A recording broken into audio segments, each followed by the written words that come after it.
आपकी आवाज बनकर आपकी पहचान की तादाद में आप इस जलसे को कामयाब करने के लिए आए। मेरे पास अल्फाज नहीं है, मगर आज का यहाँ पर आपका हजारों की तादाद में जमा होना इस बात का पैगाम देती है, बल्कि क्लियर कट मैसेज जाता है तमाम सियासी पार्टियों को कि भुसावल में अब अगर किसी की लहर और हवा चल रही है तो सिर्फ मजलिस की लहर और हवा चलेगी, क्योंकि आपने माजी में राष्ट्रवादी कांग्रेस, कभी शिवसेना तो कभी बीजेपी, इन तमाम को आपने देखा, आजमा लिया, मगर सबने आपसे आपका वोट तो हासिल किया, मगर जहां जरूरत पड़ी आपको वहां पर आपका हाथ थामने से इनकार किया। जहां जरूरत पड़ी आपको कि कोई आपकी आंख से बहते हुए आंसू को पोंछ दे, तो बजाय वो हाथ आपकी आंख से बहते हुए आंसू को पोंछे, उसी हाथ ने आपके गले को दबाने की कोशिश की। आपने तमाम सियासी पार्टियों का साथ दिया,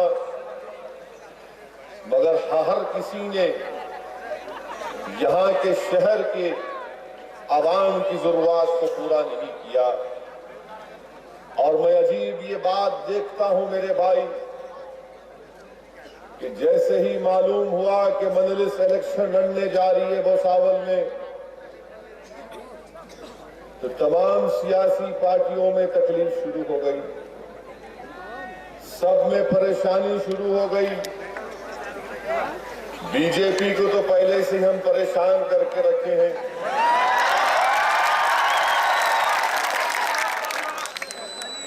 राष्ट्रवादी कांग्रेस तो हमारे नाम लेते ही उनको भूख मिट जाती उनकी।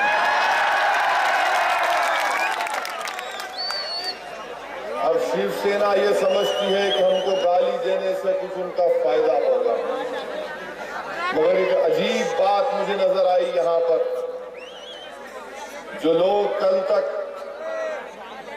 मुसलमानों से हमदर्दी की बात करते थे, अपने आप को सेकुलरिज्म का चौधरी कहते थे, जो बड़े बुलंदबान दावे करते थे कि मैं आपका हमदर्द हूं, आपका मसीहा हूं, तो ये अजीबो गरीब चौधरी है ये।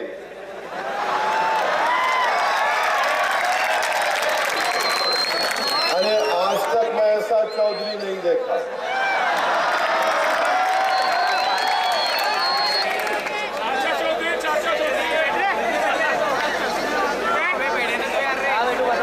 पहले शिवसेना में चौधरी थे,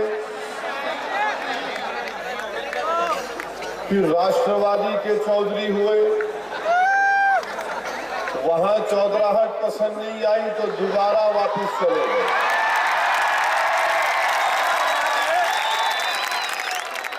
अब ये चौधरी ये कर रहे हैं कि अपने बेटे को, अपने लफ्ते जिगर को, अपने कलेजे के टुकड़े को, अपने प्यारे प्यारे बेटे को, शिवसेना से बेटा नहीं खड़े हो रहा, कोई जनाधार पार्टी से बच्चा खड़ा हो रहा है। मैं आप तमाम के सामने सिर्फ इतना कहना चाहूंगा कि वालिद बुजुर्गवार एक पार्टी में, बेटा एक पार्टी में, जो बाप बेटे का नहीं हुआ, जो बेटा बाप का नहीं हुआ, वो तुम्हारा क्या होगा?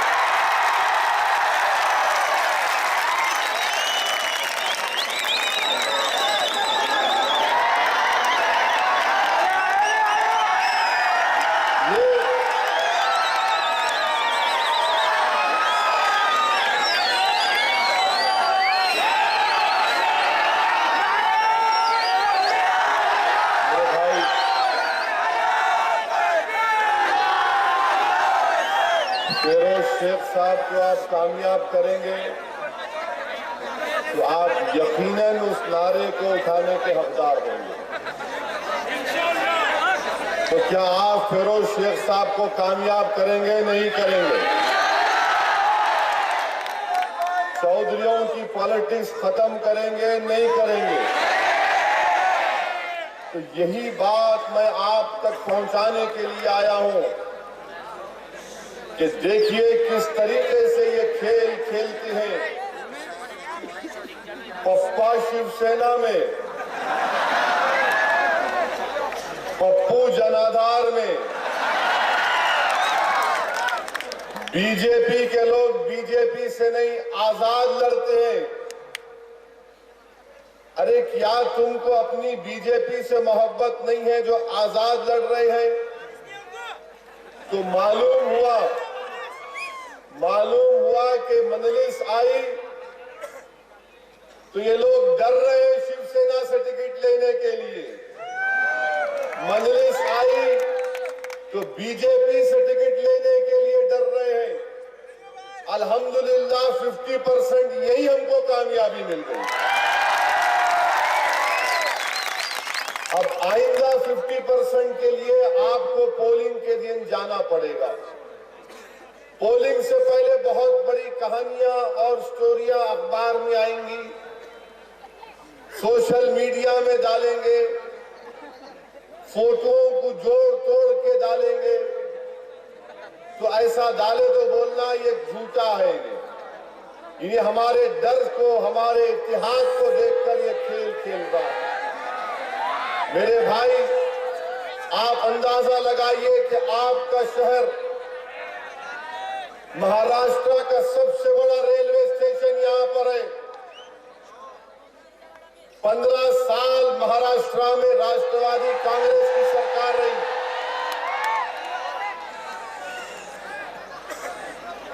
और फिर इसी रेलवे स्टेशन के ऊपर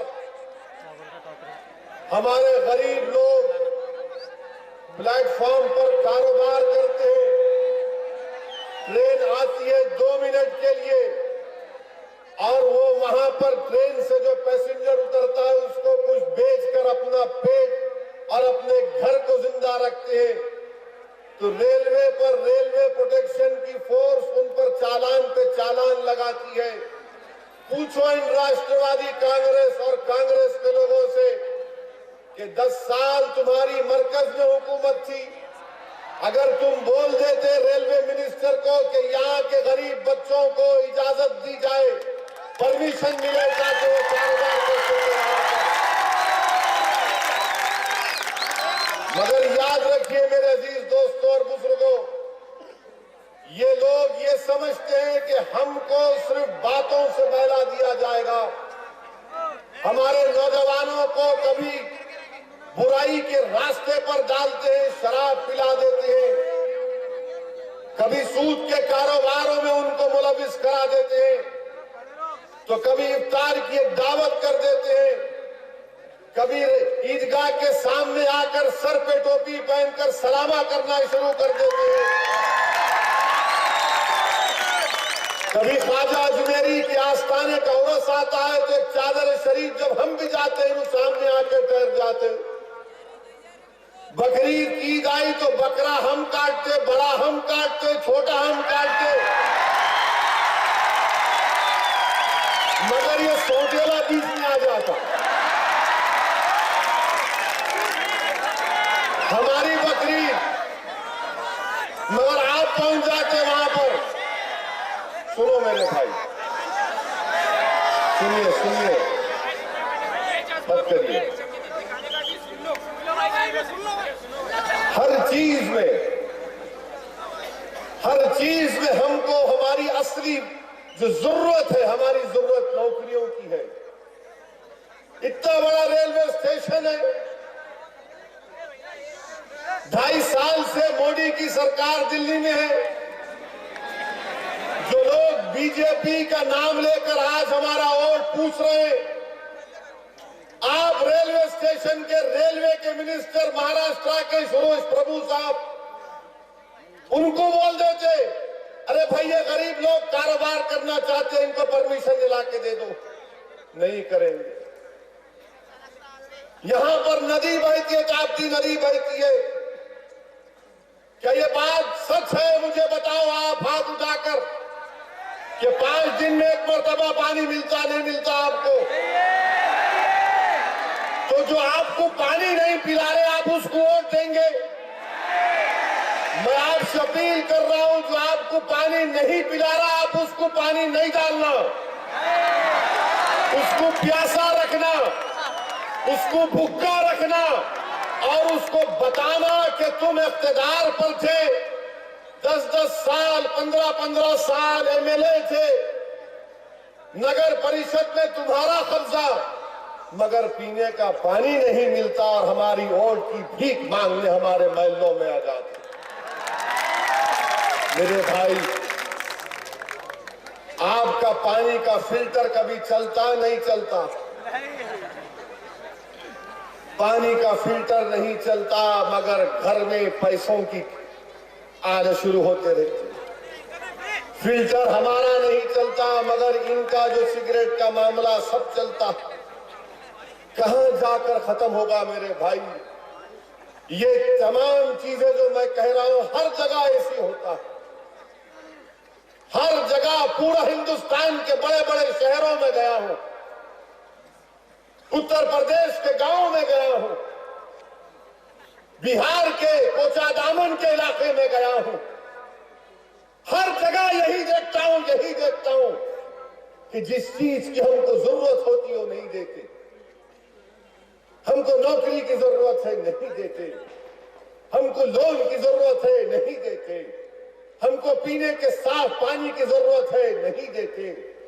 100-100 साल पुरानी पानी की लाइन जो अंग्रेजों की डाली हुई वो आज भी यहां पर है। ये हाल हर जगह पर है। मोरियां खुली है, गंदगी नाली में बह रही है, सुअर दौड़ता है उसमें, मगर ये आ जाते हैं हमसे हमदर्दी की बात करने के लिए। मेरे भाई, मैं तुमसे हाथ जोड़कर भीख मांग रहा हूं, अब तो जागो मेरे भाई, अब तो जागो। वोट देना नहीं देना तुम्हारा काम है, मगर जागो तो सही, होश में तो आओ। आखिर कब तक हम इन्हीं बातों को सुन सुनकर गफलत की नींद से हम कब बेदार होंगे? मेरे भाई, मेरे बुजुर्गों, बेदार हो जाओ इस शहर की तरक्की के लिए। जो लोग आकर कालीन बातें कर कर चले जाते हैं, इनके पास कोई पॉलिसी और प्रोग्राम नहीं है, कोई काम नहीं करते, सूद के कारोबार में लोगों को मुलविस कर देते। क्या ये बात सच नहीं है कि 2-3 लोगों ने खुदकुशी भी कर ली?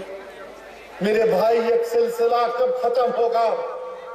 मैं बहुत लंबी तकरीर कर सकता हूं, याद रखो, 12, 1, 2, 3 घंटे तक तकरीर कर सकता हूं, मगर मेरे अजीज दोस्तों, मेरे बुजुर्गों, मुझे यहां पर खड़े होकर बोलने का एक ही मकसद है कि आप जब तक बदलेंगे नहीं, ये लोग आपका इस्तेसाल करते रहेंगे।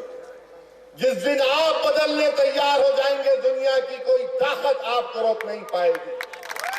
मगर हमारा मामला ये है कि हमको अपनी ताकत का अंदाजा नहीं है। आप एक बहुत बड़ी ताकत है मेरे भाई। इस शहर के बुनियादी फैसले आपकी आवाज के बगैर नहीं किए जा सकते। अगर आज आप मुत्तहिद हो जाएंगे तो याद रखिए, 5 साल के अंदर इस शहर में जो काम 50 साल से नहीं हो, तरक्याती काम मंजिल खड़ा कर दम लेगी इंशाअल्लाह ताला। आप अंदाजा लगाइए कि क्या क्या यहां पर नहीं होता, क्या क्या यहां पर। मैं आ रहा था सुबह में तो रोडों को देखकर ऐसा लग रहा है कि रोड है या गड्ढा है। चौधरी साहब को नजर नहीं आता, बीजेपी के लोगों को नजर नहीं आता, राष्ट्रवादी के लोगों को नजर नहीं आता। कैसे गुजरते होंगे हमारे तमाम गरीब लोग, चाहे किसी मजहब का हो, मोटरसाइकिल पर निकलता।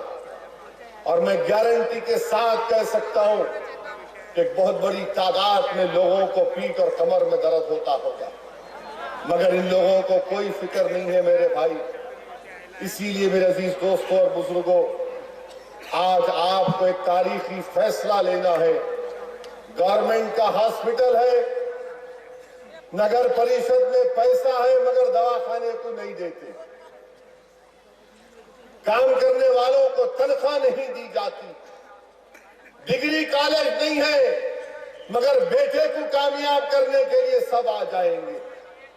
30 किलोमीटर जाना पड़ता बच्चियों को पढ़ने के लिए। माँ बाप डरते हैं कि मेरी बच्ची अकेले 30 किलोमीटर जाएगी, कैसा जाएगी। उनका डर एक फितरी चीज है। क्यों नहीं डिग्री कॉलेज खोल सकती आप? MIDC क्यों नहीं यहां पर? बेहतरीन इलाका है भुसावल, यहां पर कंपनीज को लाकर पैसा इन्वेस्ट करा सकते। मध्य प्रदेश का बॉर्डर है, औरंगाबाद करीब है, क्या क्या चीज यहां पर नहीं कर सकते। मगर कोई पूछने वाला नहीं है, कोई लड़ने वाला नहीं है, कोई सवाल करने वाला नहीं है। और ये लोग नहीं चाहते कि कोई इनसे सवाल करे, ये लोग नहीं चाहते कि कोई सोच कर काम करे। बीजेपी, राष्ट्रवादी, शिवसेना हमको ये मिजाज दे रही है कि तुम्हारा काम खामोश बैठना, तुम्हारा काम सोचना नहीं, तुम्हारा काम जबान नहीं लाना, हम तुमको जो जो देते हैं लेकर चले जाओ। मैं तुमसे कह रहा हूं कि तुम्हारा काम सोचना है, तुम्हारा काम सवाल करना है, तुम्हारा काम लड़ना है, तुम्हारा काम इनके गिरफ्तार पकड़कर अपना हक लेना है। अगर ये मिजाज नहीं बनाओगे, लड़ने का मिजाज नहीं बनाओगे, पूछने का मिजाज नहीं बनाओगे, सोचने का मिजाज नहीं बनाओगे, तो याद रखो कोई कौम तरक्की नहीं कर सकती। जो भी कौम तरक्की करती है जिसमें लड़ने का जज्बा होता है, जिसमें पूछने का जज्बा होता है। जिस दिन आप सोचेंगे, लड़ेंगे और पूछेंगे, कोई आपको नहीं रोकेगा। मगर मेरे अजीज दोस्तों और बुजुर्गों, हालात और वक्त ऐसे आ गए हैं कि मजलिस आती है तो आप सुनेंगे आने वाले दिनों में राष्ट्रवादी का जलसा होगा और जलसे में बोलेंगे ये मजलिस, ये भड़काऊ भाषण देते हैं ये लोग, ये फिरका परस्त हैं। शिवसेना वाले बोलेंगे ये आतंकवादी हैं, इनको पाकिस्तान भिजा देना। जैसा कि मैं छोटा बच्चा हूं, गोद में उठा के बॉर्डर पे छोड़ के आते। हमारे बाप, हमारे दादा, परदादा जिना को बोले गेट लास्ट, हम पाकिस्तान नहीं जाएंगे, तो शिवसेना बोलती है पाकिस्तानी। अरे पाकिस्तान से तुमको इतनी मोहब्बत कहीं को है भाई? हर चीज में पाकिस्तान। और फिर तुम्हारा हीरो वहां पर वजीर आजम है, तुम उसको नहीं बोलते, हमारे को बोलते। शिवसेना को अगर इतनी ताकत है तो बोलो ना मोदी को, कैसा उरी में जाकर हमारे 19 बहादुर सिपाहियों को मार दिए। रोज सीज फायर में हमारे सिपाही शहीद हो रहे हैं, पाकिस्तान की फौज गोला बारूद करती है, मगर कुछ नहीं बोलते, खामोश बैठेंगे। खाली जबान खुलती कहां पर, ये आतंकवादी है, आतंकवादी है। अब तो नौजवानों का ऐसा हो गया कि कोई RSS शिवसेना के लोग देखे तो दिल्ली बोलता, अब सोच रहा हूं आतंकवादी को देख रहा हूं। कितना सोचेंगे तो हमारे बारे में? अरे अलामत रे भाई, अलामत ना छोड़ो, सब करना छोड़ो। ये हिंदुस्तान जितना तुम्हारा है, हिंदुस्तान मेरा है। और सुनो शिवसेना, बीजेपी, राष्ट्रवादी वालों, हिंदुस्तान की आजादी ने पंडित नेहरू का उतना रोल नहीं रहा जितना हमारा रोल रहा। सुनो राष्ट्रवादी कांग्रेस वालों, तुम तो पार्टी परसों परसों बनाए, जुम्मा जुम्मा 8 दिन हुए तुम्हारे को। हम इस मुल्क में 700 साल जहां बानियों को हुक्मरानी किए,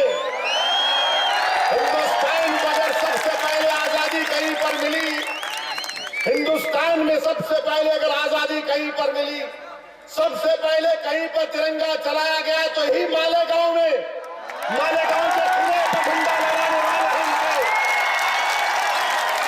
कोई नहीं था जब। आज बड़ी बड़ी बातें करते हैं। मेरे भाई नौजवानों, याद रखो, तारीख को मत भुलाओ। नौजवानों, तारीख को याद रखो। जाफर अली थानेश्वरी को याद करो। जाफर अली थानेश्वरी 23 साल अंडमान के जेल में रहे, मगर कभी भी हजरत ने लिखकर नहीं दिया अंग्रेजों को कि मेरे को माफ कर दो, मेरे को माफ कर दो। उन्होंने कहा तू डाल जेल में गोरी सरकार, डाल मुझे जेल में डाल, तू फांसी पर चढ़ा दे। तेरे जेल की दीवारें मेरी तौहीद और हक परस्त की आवाज को दबा नहीं सकती। फांसी के फंदों पर हमको अंग्रेजों ने लटकाया तो हमने फांसी के फंदे को चूमा और पुकार कर कहा कि रब्बुल आलमीन, ये जान तेरी भी दी हुई थी, अब तेरे दरबार में हाजिर हो, कबूल कर मेरी कुर्बानी। हमने मौत के डर से अंग्रेजों से माफी नहीं मांगी। हमने क्यों लड़ा इस मुल्क की आजादी के लिए? इसलिए कि ये नस्ल, ये जो बच्चे आज खड़े हुए हैं जिनकी आंखों में आंसू हैं, ये जो बच्चे आज नारे मार रहे हैं, ये नारे ओवैसी की तारीफ में नहीं मार रहे हैं। ये बच्चे बेचैन हैं, ये नौजवानों के सीनों में तकलीफ है। क्या तुम समझ सकते हैं नौजवानों की तकलीफ को? क्या तुम पहचानते हैं नौजवानों की आंखों में जो आंसू हैं?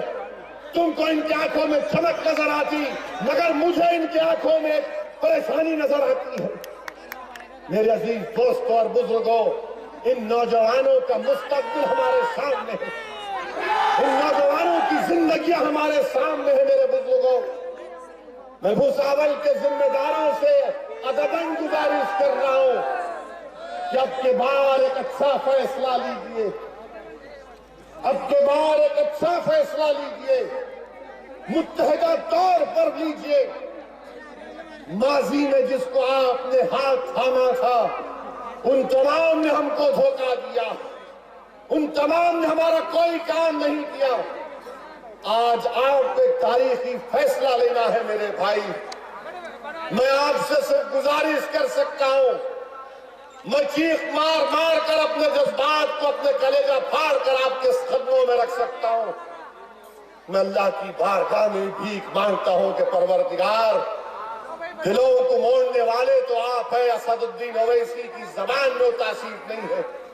अल्लाह की जात बड़ी है, अल्लाह दिलों को मोड़ने वाला। और मुझे पूरा यकीन है कि इंशाअल्लाह ताला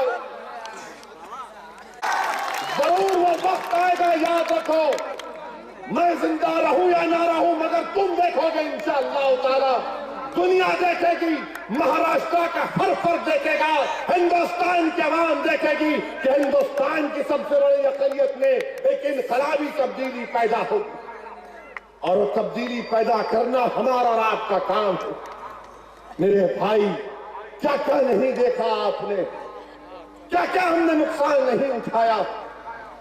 महल्ले की तरक्की खत्म हो गई, रोड की जगह खड़े, ड्रेनेज की जगह नालियां, पीने के पानी की जगह गंदगी, स्कूल नहीं, डिग्री कॉलेज नहीं, कुछ नहीं, फिर जेलों में हम ही भरे हुए हैं। बताओ बीजेपी, शिवसेना, राष्ट्रवादी वालों, क्या महाराष्ट्र की जेलों में सबसे ज्यादा दलित और मुसलमान नहीं है?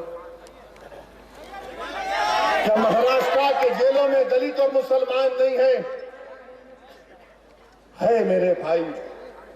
कभी वो जेल में जो बच्चे बैठे हैं, महाराष्ट्र में 11% मुस्लिम अक़लियत की आबादी, आपको मालूम कितने फीसद जेलों में हम हैं? 27% हम जेलों में है भाई। कभी सोचो, इस जलसे से उठ के जाने के बाद कभी अपने घर में जाओ और जब तुम अपने भाई को देखो, सोचो कि तुम्हारा भाई एक एक साल, दो साल से एक केस में जेल में सड़ रहा। सोचो उसकी मां पर क्या गुजरता होगा। कोई नहीं छोड़ता। सुप्रीम कोर्ट ने कहा कि बच्चों को छोड़ो, जेलों को खाली करो, मगर खाली करने की जगह हमारे ही से भरते, दलितों से भरते। मेरे भाई सोचो इन चीजों पर, गौर करो इन बातों पर, एक अच्छा फैसला लो। औरंगाबाद में जाकर देखिए आप, यही बातें करते थे ये आएंगे तो क्या करेंगे। अल्हम्दुलिल्लाह औरंगाबाद में हमारे दलित भाई कामयाब हुए मंजलिस के टिकट पर। और जब बल्दिया में जाते हैं तो ऐसे ऐसे इलाकों में हमने काम करवाया जहां पर राष्ट्रवादी और कांग्रेस के 15-15 साल से कॉर्पोरेटर थे, कुछ काम नहीं किया, वहां पर औरंगाबाद में लड़कर काम करवाया जा रहा है। क्यों हो रहा है काम ये? क्योंकि मजलिस काम करना चाहती है। मजलिस सिर्फ जज्बाती तकारीर पर यकीन नहीं रखती, मजलिस काम करके दिखाती है। औरंगाबाद शहर में 100 करोड़ की वक्फ की जायदाद पर कब्जा था। इम्तियाज जलील, ये हमारा भाई दलित भाई बोले, जाकर वक्फ की जमीन को खाली कराया, पुलिस ने गिरफ्तार कराया, मगर बरसों के बाद 100 करोड़ की वक्फ की जायदाद हासिल की गई है।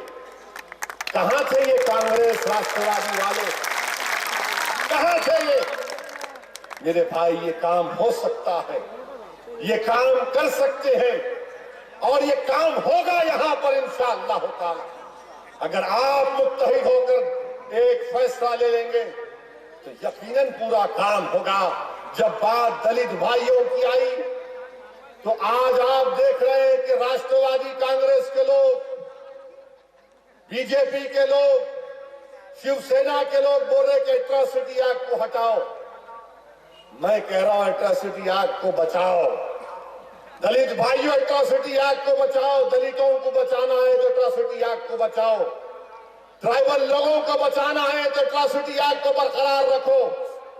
और फिर 2 साल से बीजेपी है, 15 साल राष्ट्रवादी कांग्रेस रही। आज महाराष्ट्र के मुसलमानों को रिजर्वेशन मिलना जरूरी है। बगैर रिजर्वेशन के हम तरक्की नहीं कर सकते। हिंदुस्तान के वजीर आजम तो बहुत बात करते, रोज एक नई बात करते। सुबह उठते की बोलते, भाइयों बहनों, कल एक नया ऐलान कर दिए, 500 की नोट नहीं करते, 1000 की नोट नहीं। अच्छा, मैं आपसे तमाम की मौजूदगी में पूछ रहा हूं, प्राइम मिनिस्टर बोल रहे जो पुराने नोट है जाके चेंज करा लो बैंक को, ठीक है। बैंक क्या बोल रहा, तुम्हारे पास पैन कार्ड है? कितनों के पास पैन कार्ड रहा तो उठाओ। 1 2 3 4 5 6। मोदी जी, यहाँ 50 लोगों के लिए पैन कार्ड नहीं है, मगर हर एक के घर में 10-10 हजार 5-5 हजार तो होंगे, 500 रुपये के। अब मोदी जी बोल रहे नहीं है, गया वो, उसको उसमें पान बना के खा लो, पैन कार्ड नहीं है। क्या करेंगे बताइए आप? हिंदुस्तान में रूरल इलाके में 20 करोड़ लोगों के पास कोई प्रूफ नहीं है। पैसा है उनके पास, ये ब्लैक का पैसा नहीं है। ये गरीब आवाम जो आज बैठी है मेहनत मजदूरी करने वाली, 12-12 घंटे 14 घंटे काम करने के बाद दिन में पैसे कमाते, तो शाम में घर में चूल्हा चलता है, बच्चे के स्कूल की फीस अदा होती। आज मोदी जी बोल दिए 500 की नोट गई, 1000 की नोट गई। मोदी जी, अब हम चाय पीने जा रहे तो उन्हें बोल रहा 500 की नोट नहीं लाना तू। मोदी जी, कम से कम चाय वालों की खातिर इसको वापस ले लो।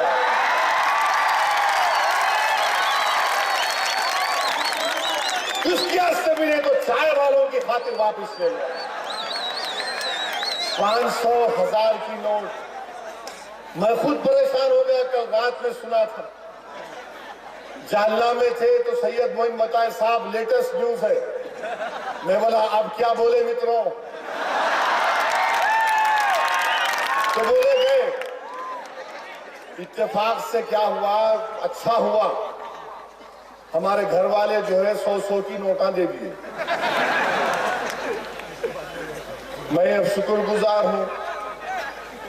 और फिर हिंदुस्तान के वजीर आजम से यही बोलना चाह रहे, इसको वापिस लो आप, टाइम दो गरीब को, एक 10 दिन का टाइम दो, एक महीने का टाइम दो। पूरे गरीबा अपने पैसों को बैंक में ले जाके देते। पैसे वालों को मत छोड़ो आप, मगर गरीब है, डेली वेज लेबरर है, टेलर है, प्लम्बर है, इलेक्ट्रीशियन है, झाड़ू पोछा मारने वाले हैं, ड्राइवर है, किसान है, कहां जाएंगे? हिंदुस्तान के वजीर आजम ने बोला आज रात के 12 बजे के बाद कुछ नहीं, हमारा आप हमारे बजा दिए। गरीब परेशान है, अब गरीब परेशान है। पैसे वाले के पास तो पैसा है, उसको फर्क नहीं पड़ेगा, मगर आपके घर में खाना नहीं आएगा। मुझे अंदाजा है कि अब 2 दिन तक बैंक बंद है, अब हफ्ता और इतवार बैंक खुलेगा, तो क्या बैंक पैसे वापस लेगा? जिन गरीबों के पास पैन कार्ड नहीं है, क्या प्रूफ पर पैसे वापस करेंगे? सोचिए आप, ये बीजेपी की सरकार बड़े बड़े वादे किए थे कि नौकरियां देंगे नौजवानों को। 5 साल में पहली मर्तबा नौकरियां कम निकली हिंदुस्तान में। ये मेरे अल्फाज नहीं है, हिंदू अखबार की रिपोर्ट है, क्योंकि हर बार मुझ पर इल्जाम लगा देते कि ये भड़काऊ भाषण देता। मैं नौकरियों की बात कर रहा हूं तो भड़काऊ भाषण, पैन कार्ड की बात कर रहा हूं तो भड़काऊ भाषण, 500 नोट को निकालने के बारे में बोल रहा हूं, मत निकालो तो बोलते भड़काऊ भाषण। मैं चौधरी की चौधराहट खत्म करने की बात कर रहा हूं तो भड़काऊ भाषण। भुसावल में पीने का पानी मिलना तो भड़काऊ भाषण। रेलवे प्लेटफॉर्म पे तुमको परमिशन मिलना तो भड़काऊ भाषण। यहां पर डिग्री कॉलेज कायम होना तो भड़काऊ भाषण। नालियों को साफ करना तो भड़काऊ भाषण। जेलों से दलितों को और मुसलमानों को छोड़ना तो भड़काऊ भाषण। एट्रोसिटी एक्ट को बचाना तो भड़काऊ भाषण। अरे क्या भड़काऊ भाषण नहीं देता हूं? तुम्हारे मुंह में जबान नहीं है क्या? तुम तो भूले हो। अरे आया देखो, अब आया देखो। अरे क्या बोलेंगे हम? कहां जाए, कहीं भी जाते पुलिस के लोग मुफ्ती में होते, सिविल ड्रेस में आईबी के। ये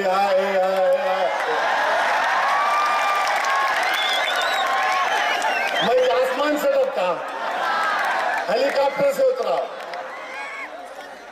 एक साहब हमारे पुलिस में सिविल में थे, मैं पहचान लिया उनके जगह पे। ये ऐसा कर थे, यूं मैं जाके बोला हेलो हाउ आर यू।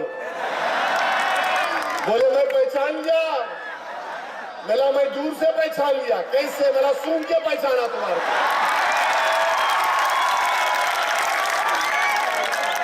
क्या है क्या है ये आप इस तरह का सोच रखेंगे तो कैसा चलेगा मुल्क?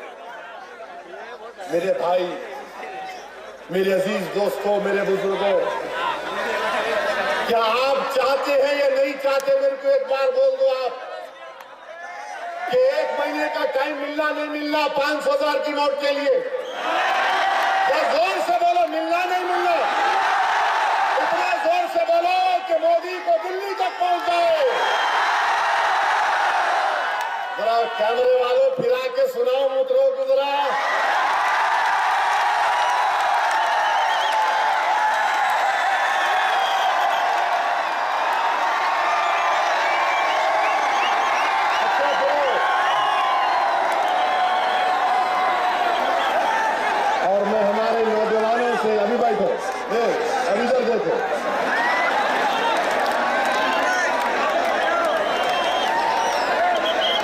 मैं हमारे नौजवानों से गुजारिश करूंगा, ये मेरी, अरे सुनो,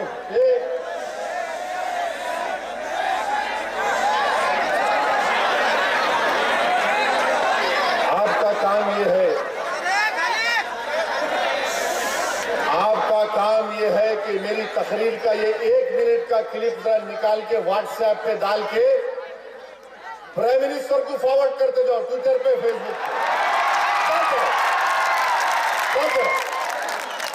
प्राइम मिनिस्टर ट्विटर पे ट्वीट करते, फेसबुक पे आते, उनको ही भिजाओ ताकि मालूम होना गरीब परेशान है, गरीब परेशान है। मैं कल औरंगाबाद में गरीब हमारी बहन से मिला हूं। हमारी एक दलित बहन जो काम करती थी, रोड पर रोककर मुझसे कहा कि भाई सुनो, मैं दिख रहा हूं आपको, आप बस ठीक है, उनको छोड़ो, मेरे को देखो। उसने रोक कर कहा, ये क्या किया इसने? उसने अपने हाथ में बताकर कहा कि मैं तनख्वाह के 2000 रुपये, मैं 5 जगह पोछा मारती, हर घर से 2000 रुपये मिलते, अब इसका क्या करूं मैं तो इसको वोट दी थी, ये मेरा नोट खींच लिया। मेरा ऐसी होता है, जो इसको वोट देता है इन्हें नोट खींचते हैं लोग। बड़ी बड़ी बातें कर रहे थे, अच्छे दिन बोले तो उन्होंने बोले 500 जरा आंदो जेब में। लोग बोले अब की बार, तो बोले 1000 की नोट जेब में आंदो। लोग बोले अच्छे दिन तो बच्चों की नौकरियां गए। मोदी बोले ना खाऊंगा ना खाने दूंगा। तो फिर आपके बीजेपी के लोग इल्जामात में फंस रहे, आपके लोग फंस रहे, मैं नहीं फंसा रहा हूं, आपकी गवर्नमेंट फंसा रही है उनको, अपने जाति झगड़े निकाल रहे। मेरे भाई, हुकूमत वक्त आज हिंदुस्तान के गरीबों को परेशान करने पर तुली हुई है। हिंदुस्तान का किसान परेशान है, हिंदुस्तान का डेली वेज वर्कर परेशान है, हिंदुस्तान के जो रोडों पर बैठकर आपका और मेरा भाई जो फ्रूट का कारोबार करता है वो परेशान है, जो हमारे बच्चे रोडों पर गाड़ियां चलाते हैं वे पर 12-12 घंटे 15-15 लोगों को बिठाकर आज वो परेशान है। तो बताओ, जब हिंदुस्तान का गरीब परेशान है तो गरीब को आज उठना पड़ेगा, नहीं पड़ेगा? उठना पड़ेगा मेरे भाई, उठना पड़ेगा और जवाब देना पड़ेगा। और फिर हमारे वजीर आजम एक और काम कर दिए, भाषण दे रहे थे, सहारनपुर में भाषण दे रहे थे। भाषण के दौरान हिंदुस्तान के वजीर आजम ने कह दिया कि भाइयों बहनों, क्या मुस्लिम औरतों को इंसाफ मिलना नहीं मिलना? और बोले क्या कोई टेलीफोन को तलाक दे सकता? कैसे होगा? मैं भी टीवी पर देख के सोचा, ओफो, क्या मोहब्बत आ गई जी हमारे आस की। ठीक है, आप हिंदुस्तान के वजीर आजम है, मोहब्बत आना चाहिए आपको, मगर हम मोदी जी से पूछना चाह रहे हैं, ज़किया जाफरी से भी इंसाफ कर दो ना आप। ज़किया जाफरी भी तो परेशान है, इशरत जहां की मां भी परेशान है, उससे भी आप इंसाफ कर दो। जब इंसाफ करना है मोदी जी, तो मैं आपको आज बता रहा हूं मेरे भाई, मध्य प्रदेश भोपाल की जेल से 8 लोग भागे बोलते हैं, 8 कैदी भागे बोलते हैं अंडर ट्रायल। ये क्या है, कोई बड़ी ऊंची बिल्डिंग कितनी है यहाँ पर? खैर बहरहाल ये बिल्डिंग पीछे की व्हाइट बिल्डिंग, ये 32 फीट की ऊंचाई है इसकी। अगर मैं यहां पर किसी नौजवान को बोलूंगा बेटा तू उसको चढ़ के दिखा, तो उन्हें बोलेंगे क्या दीवाना समझ रहे मेरे को? मैं बोलूंगा नहीं बेटा तेरे को मैं जो बोले देता हूं। बेटा बच्चा बोलेगा अच्छा, यानी चढ़ा के कुदाना चाह रहे, मेरे को हाथ पैर कुदाना चाह रहे। मेरे भाई, मैं कभी कभी जब वो सोचता हूं उस बात को, मुझे अंदाजा होता है कि कैसे उस मां पर गुजरती होगी कि जिनके बच्चों को इस तरह से मार दिया गया। उन पर इल्जामात थे, बहुत संगीन इल्जामात थे। वो इल्जामात सच या झूठ ये कोर्ट का काम था, मगर ये कहना कि ये 8 के 8 32 फीट की दीवार चढ़ गए, और कैसा चढ़े पूछे तो बोले बेडशीट से चढ़े। ये कौन सी बेडशीट है? शोलापुर की बनी हुई है क्या? कहां की बनी हुई है? एक आदमी का वजन कम से कम मिनिमम 60 किलो तो होगा। बेडशीट पे 60 किलो का अगर कोई चढ़ता है आदमी, पर बोल के फट जाती वो। उसमें 8 चढ़े तो एक बीजेपी वाले बोले यार तुम्हारे को क्या मालूम वो ऐसी? बोला नहीं मालूम, तुमको ही मालूम सब। हम तो थम्स अप है, आप ही बोलो क्या है। तो बोले एक के ऊपर एक खड़े हो गए। मैं बोला ठीक है, बात वाजबी। एक के ऊपर एक खड़े हो गए, एक चढ़ के ऊपर ठहर गया। अब दूसरे को कैसा खींचता हमें? एक भागना था। बोले ये तो ऐसे बातें क्यों करता? बोला ऐसे बातें करना तुमको बताने के लिए। अच्छा 32 फीट की दीवार कूद गए। उन्होंने कूदे तो उनको ये खराश नहीं आ रही, उनको हड्डी पसीने नहीं टूटती उनकी। मैं यहां से गाड़ी से उतर के आज अब तक मेरे को हर नौजवान हाथ मिला रहा, हाथ मिला रहा, हाथ मिला रहा। एक हाथ यहां लग रहा है, एक हाथ यहां लग रहा। मैं खाली अल्लाह अल्लाह अल्लाह वो ऊपर आ गया, मगर आपकी मोहब्बत में आ गया। ये लोग 32 फीट की दीवार कर चढ़ के कूदते, कुछ नहीं होता है। इन्हों क्या अजिन्नात है? अजिन्नात है क्या इन्होंने? ठीक है, उनका कुछ ताकत है, उनके पास कुछ जादू है, क्या है? अच्छा हैरत की बात यह है, जेल के गेट का, जेल का जो दरवाजा होता है, मैं बोला कैसा खोलते भाई? मैं भी जेल में था। कांग्रेस वाले मेरे को 5 मरतबा जेल में रखे, तेलुगु देशम वाले 6 मरतबा जेल में रखे। मैं जेल में जाके आराम से बैठता था, मगर जेल के गेट दरवाजा जो है बैरक का 6 बजते की बंद हो जाता था, अंदर रहना पड़ता। एक बार तो मैं अल्हम्दुलिल्लाह 50 दिन जेल में था, और यकीन मानिए आप, जिंदगी की सबसे बेहतरीन इबादत जेल में हुई मेरी।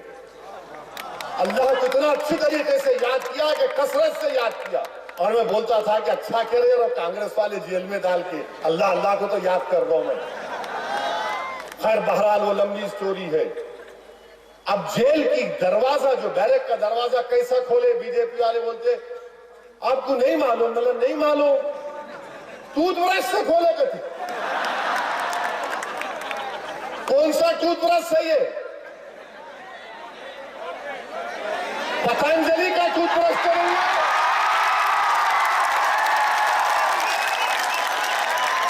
हो सकता है, मेरे को क्या मालूम, बाबा का है, कुछ भी हो जाता है। तो बोले क्या बोलता है? फिर बोल दिया। मैं बोला फिर क्या है? बोले नहीं नहीं वो नहीं था, वो तुम लोग दांत में करते ना। बोला मिसवाक, हाँ वो मिसवाक से खोलिए। बोला मेरे को भी एक दे। मैं भी एक 4-5 जेब में रख के निकलता, कोई मेरे करीब नहीं आता। फिर क्या बात है ये? किसको बेवकूफ समझ रहे लोग? मगर क्यों बोल रहे मालूम आपको? इनको मालूम कैसा बोल दो इन गरीबों को, इन मासूमों को यकीन कर लेंगे। और हमारे पास होता भी, हाँ भाई कहीं को भागना था,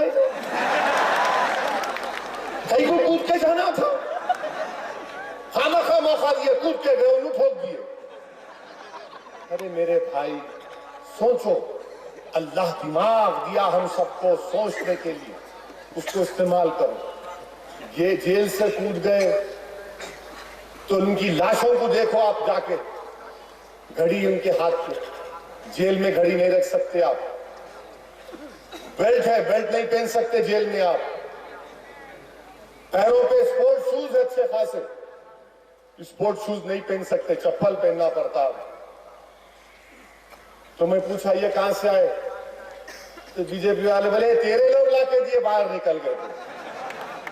मैं बोला ठीक है मेरे लोग ही दिए, मेरे साले थे लाके दिए उसको। अब तो बोल दिया घर को जाके क्या होता नहीं मालूम मेरा। मगर बात यह है कि जब घड़ी लाके दिया, जूता लाके दिया, गाड़ी लाके कहीं को नहीं दिया उन्हें, उसको फिर मोटरसाइकिल लाके देता। हमारे पास तो हर शादी में जहेज में बोलते ना, आपके पास महाराष्ट्र में हुंडा बोलते क्या लाओ मोटरसाइकिल दो। मोटरसाइकिल नहीं मिली उसको, वो लोग पैदल निकले पूरे दूल्हे की बारात में 8 प्यार चलते हुए जा रहे बारात में। किसको बेवकूफ बना रहे आप? और हद हो गई प्राइम मिनिस्टर ऑफ इंडिया, आप मुस्लिम औरतों से इंसाफ की बात करते हैं, आप मुस्लिम औरतों से मोहब्बत हमदर्दी की बात करते हैं। मिस्टर मोदी, वो 8 जो मारे गए, जो कैदी थे, उनकी माएं जिनका कलेजा फट चुका है अपने बच्चों की मौत से, वो आपसे सवाल कर रही है कि क्या मेरे बच्चों को जिंदा नहीं पकड़ सकते थे अगर मेरे बच्चे भागे भी थे? मेरे भाई, टीवी पर नजारे दिखाए गए, टीवी पर वीडियो दिखाया गया, और वीडियो में पे पुलिस वाले हमारे भाई बोल रहे सिग्मा 1 2 3, जाके सुनो आप। वो हमसे बात कर रहे हैं, फिर बाद में आवाज आई कि 5 को टपका दिए, दूसरी तरफ से आवाज आई 3 को भी निपटा दो। एक बच्चे की लाश पड़ी हुई है तो आवाज आ रही है इसमें जान है, मार गोली, तो गोली मार दी। बहुत बोल सकता हूं भाई, रुक जाइए, अभी थोड़ा सेंसर करके बोल रहा हूं। मगर आप बताइए मोदी जी, जो मां अपने बच्चे को देख रही होगी कि मार गोली, टपका दे, लुढ़का दे, उस मां पर क्या गुजरती होगी मोदी जी? मेरे अजीज दोस्तों, बुजुर्गों, ये इंसाफ नहीं है मेरे भाई, ये इंसाफ नहीं है। ये इंसाफ, ये नाइंसाफियों को अगर बदलना है तो आप बदलो। हुकूमत इंसाफ नहीं करेगी, याद रखो। हमारी लड़ाई हिंदुस्तान से नहीं, हमारी लड़ाई हुक्मरानों से, हमारी लड़ाई उन लोगों से जो इख्तिदार की कुर्सियों पर बैठकर दलितों से नाइंसाफी कर रहे हैं, मुस्लिम अक़लियत के हकूक को छीन रहे हैं। अगर आप नहीं बदलेंगे तो कब रुकेगा ये? जिस दिन आप बदल जाएंगे, जिस दिन आप खड़े हो जाएंगे, सब खत्म होगा। हम क्या सोचते, अरे नहीं भाई, डर होता जी, क्या होता कि नहीं आप इन्हों तो आके बोल के चले गए हमारा क्या होगा अब। नहीं मेरे भाई, हम सब जाएंगे इस दुनिया से, कोई जिंदा रहने वाला नहीं है। हम सब जाएंगे, जमीन की ग़िज़ा बनेंगे, मगर कम से कम नाइंसाफी के खिलाफ तो आवाज उठाओ। मैं तुमसे कोई जाकर किसी को मारने के लिए नहीं कह रहा हूं, पत्थर नाम उठाने के लिए नहीं कह रहा हूं। मैं सिर्फ तुमसे कह रहा हूं कि तुम उठ जाओ, तुम एक हो जाओ, मुत्तहिद हो जाओ, इस गम को समझो, इस तकलीफ को समझो, उन मरने वालों की मां के बहते हुए आंसू को देखो और सोचो कि तुम्हारी मां भी है। मेरे अजीज दोस्तों, बुजुर्गों, ये मिजाज पैदा करना पड़ेगा हमको। और फिर हिंदुस्तान के वजीर आजम ट्रिपल तलाक पे बात करते हैं, ट्रिपल तलाक पे। मोदी जी, ट्रिपल तलाक के बारे में मालूम आपको? कितनी तलाक होते, कैसा होता, तलाक बैन क्या है, तलाक बिदत क्या है? मगर वजीर आजम बोल दिए ट्रिपल तलाक बंद कर देंगे। अब आप मेरे को बताइए मेरे भाई, हमारे वजीर आजम,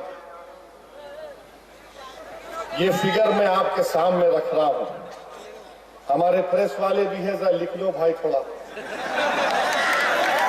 भड़काऊ भाषण तो नहीं लिखते, ये तो लिख लो, ये लिखो,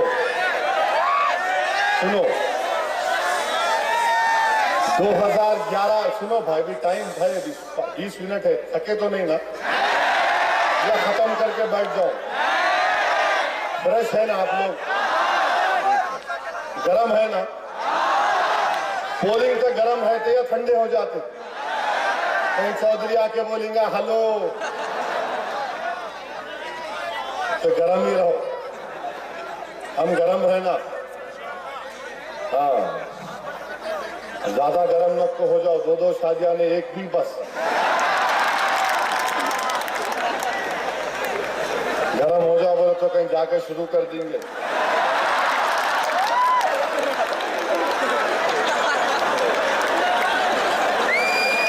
इतना खुशी है मेरे भाई, एक कुछ संभालना बहुत मुश्किल है। मेरी मिसाल दे रहा हूं आपको मैं, बहुत मुश्किल है एक तो संभालना। इस्लाम में 4 की इजाजत है, हुक्म नहीं है। इजाजत है, हुक्म नहीं है। बहरहाल ये 2011 का सेंसस है। हम हिंदुस्तान के वजीर आजम की नजर कर रहा हूं मैं। मुशायरा हुआ तो शायर बोलता इनकी नजर कर रहा हूं, मैं आपकी नजर कर रहा हूं। हमारे मुल्क में 47 करोड़ 13,97,900 मैरिड हिंदू पीपल। कितने? 47 करोड़ 13,97,900 इतने हमारे हिंदू भाइयों की शादियां हुई। अब इसमें मेल की कितनी शादी हुई, फीमेल की कितनी शादी हुई, गवर्नमेंट ऑफ इंडिया दे रही। मोदी जी सुनिए, इरशाद लिखा है 23 करोड़, ये मेल का फिगर है, 23 करोड़ 35 लाख 20,803। 23 करोड़ 35 लाख 20,803। फीमेल का क्या फिगर है जो शादियां हुई? 23 करोड़ 78 लाख 77,097। अब इसमें क्या हो गया? 43 लाख 56,294 हमारे हिंदू बहनों की ज्यादा शादी हुई। आप मेरे को बोल रहे हैं मैं 2-2 कर रहा हूं। अब आप बताइए फिगर क्या है फिर? मोदी जी इसके बारे में आप बोलेंगे नेक्स्ट तकरीर में? तकरीर में नहीं बोले, कम से कम मन की बात में बोल। मेरे भाई, और फिर जब आइए मुसलमानों की कितनी शादियां हुई। मुसलमानों की आबादी हिंदुस्तान में, हमारे वतन अजीज में 17 करोड़ 22 लाख 2011 का सेंसस। मैरिड कितने हैं? 7 करोड़ 36 लाख मैरिड है। कितने डिवोर्स है अपने पास? 7 करोड़ 36 लाख मुसलमान शादी करे। कितने तलाक दिए, खुला लिए? 2,70,000। ये कहीं को बाजा बजा रहे हो? 3 तलाक। यही आवाज, यही जज्बे को बरकरार रखिए। अल्लाह सलामत रखे। मैं बार बार आऊंगा, तुम्हारे दरमियान में रहूंगा। मेरे लिए भी दुआ करते रहो।